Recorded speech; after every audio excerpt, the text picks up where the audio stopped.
Ruma, I love you. কি আবার বলেন তো, কি বলবে?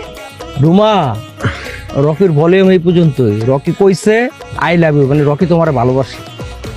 আপনার মতো এরকম লম্বা সাইজের একটা মানুষের কেন মনে হলো যে এই বয়সে এই সময় এসে আপনি প্রেম করতে হবে, প্রেম করতে হবে?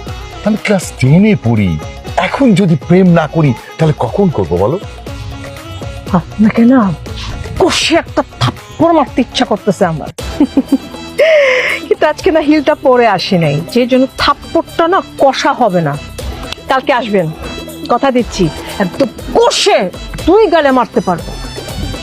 মান সম্মান সব শেষ করে দিচ্ছে। রুমা, তুমি যাও। রুমা রুমা প্লিজ প্লিজ, রুমা একটা রিকোয়েস্ট করবো, তুমি এই কথাটা পানিকে বলো না প্লিজ প্লিজ প্লিজ। আপনারা যে আমি কি, আর বান্টি ভাই আপনার তো খবর আছে।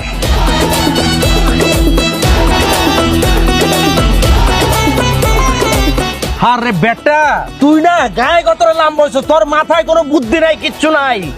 তুই আরে প্রপোজ করলি, তোর প্রপোজ ইগনোর করে চলে গেল।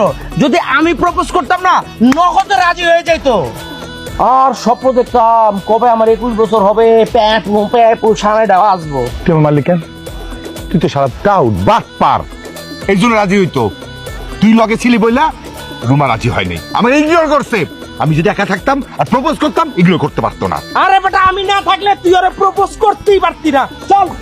যাবো না, তোর বাইক তুই চালা, আমি যাবো না। তোর আগেও নাই পিছেও নাই, রুমারে ভালোবাসি, এটা বড় কথা।